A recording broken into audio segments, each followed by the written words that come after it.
Hello students, कैसे हैं आप? आई होप आप हेल्दी होंगे, खुश होंगे और स्ट्रेस फ्री होंगे। मैंने आप लोगों को सुदामा चरित्र की व्याख्या कर दी है। इसके राइटर हैं नरोत्तम दास। आज हम सुदामा चरित्र के जो पाठ पर आधारित है प्रश्नोत्तर, उनकी व्याख्या करेंगे। चलिए एक एक करके मैं सभी प्रश्नों के उत्तर आपको समझाती हूँ। पहला प्रश्न है, सुदामा की दीन दशा को देखकर श्री कृष्ण की क्या मनोदशा हुई?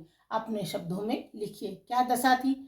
जैसे श्री कृष्ण ने सुदामा को देखा, उनकी हालत देखकर, उनकी फटी हुई धोती थी, ऊपर कुर्ता भी नहीं था और पैर नंगे थे। पैर नंगे होने की वजह से उनके पैरों में कांटे चुभे हुए थे और पैरों में बीमारियां थी, अर्थात पैर फटे हुए थे। तो अपने शब्दों में उसको कैसे लिखेंगे?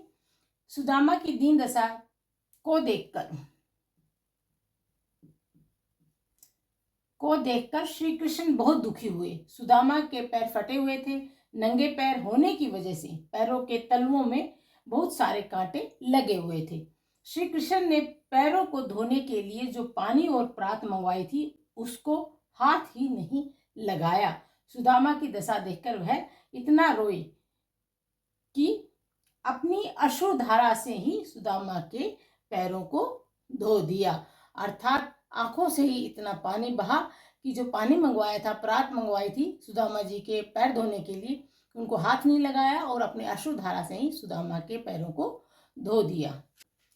चलिए स्टूडेंट्स, दूसरा प्रश्न लेते हैं। दूसरा प्रश्न है आपका, पानी परात को हाथ छुयो नहीं, नैनन के जल सो पग धोए। पंक्ति में वर्णित भाव का वर्णन अपने शब्दों में कीजिए। पहले तो इस पंक्ति का क्या अर्थ होता है ये मैं आपको बता दूं। पानी परात को हाथ छुओ नहीं, कि पानी और परात जो सुदामा के पैरों को धोने के लिए मंगाए गए थे, हाथ छुओ नहीं, उसको छुआ भी नहीं, हाथ से छुआ भी नहीं।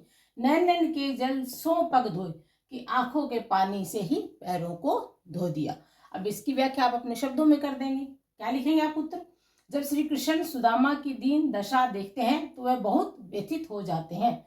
सुदामा के आगमन पर उनके पैर धोने के लिए जो परात और पानी मंगवाया, उसको श्री कृष्ण ने हाथ भी नहीं लगाया और वे इतने दुखी हुए कि अपने आंसुओं से ही सुदामा के पैर धो दिए। अर्थात वो इतने व्यथित हुए, इतना रोए कि उन्होंने जो पानी मंगवाया था, परात मंगवाई थी, उसका इस्तेमाल नहीं किया। अपने आंखों के आंसू से ही सुदामा के पैर उन्होंने धो दिए। चलिए स्टूडेंट्स, तीसरे प्रश्न का उत्तर करते हैं। तीसरा प्रश्न है, चोरी की बाण में हो जू परवीणे। इस उपरोक्त पंक्ति में कौन किससे कह रहा है? चोरी की बाण में हो जू परवीणे, इसका मतलब क्या है कि तुम चोरी की आदत में प्रवीण हो गए हो। कौन किससे कह रहा है? इसमें कह का उत्तर हो जाएगा, उपरोक्त पंक्ति श्री कृष्ण जी सुदामा से कह रहे हैं। दूसरा है, इस कथन की पृष्ठभूमि स्पष्ट कीजिए। क्यों कह रहे हैं ये बात तो सुदामा से? क्यों कह रहे हैं कि संकोच के कारण सुदामा अपनी पत्नी द्वारा भेंट स्वरूप श्री कृष्ण के लिए जो चावल दिए गए थे वो श्री कृष्ण जी को नहीं दे रहे थे। श्री कृष्ण इसमें सुदामा पर चोरी का दोष लगा रहे हैं। तीसरा इसमें क्वेश्चन क्या है आपका, इस उपालंब मतलब शिकायत के पीछे कौन सी पौराणिक कथा है? क्या क्वेश्चन का आंसर क्या हो जाएगा? बचपन में जब श्री कृष्ण और सुदामा गुरुकुल में थे तो लकड़ी लेने गए थे और गुरु माता ने उन्हें खाने के लिए चने दिए थे, जिन्हें सुदामा ने श्री कृष्ण को ना देकर सारे खुद खा लिए थे। श्री कृष्ण उसी की शिकायत सुदामा से कर रहे हैं। चलिए फोर्थ प्रश्न लेते हैं।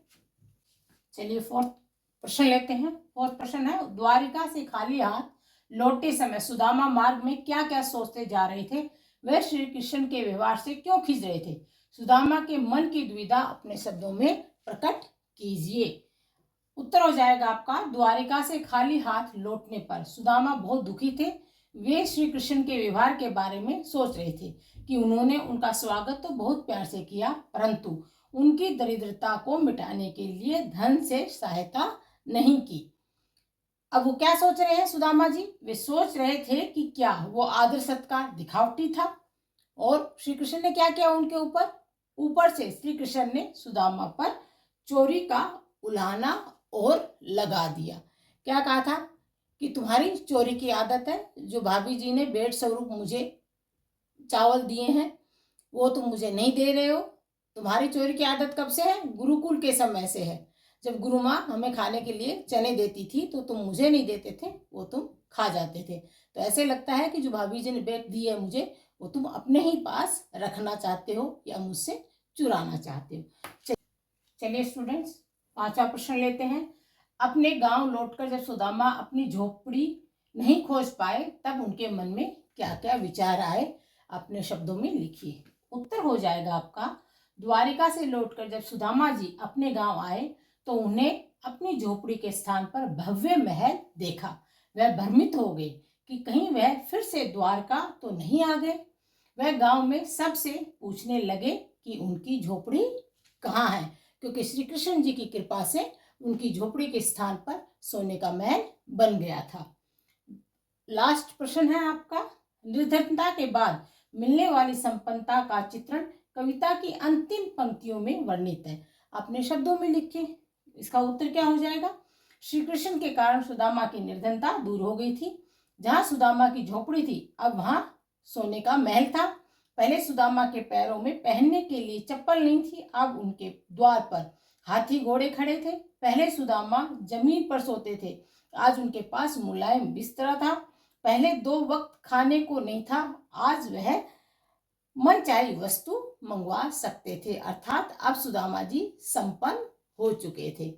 मैंने आपके सभी प्रश्नों के उत्तर समझा दिए हैं। आई होप आपको समझ में आया होगा। चैनल को लाइक कीजिए, शेयर कीजिए और सब्सक्राइब कीजिए। अपना ध्यान रखिए, खुश रहिए, स्ट्रेस फ्री रहिए, सदा मुस्कुराते रहिए। Bye bye.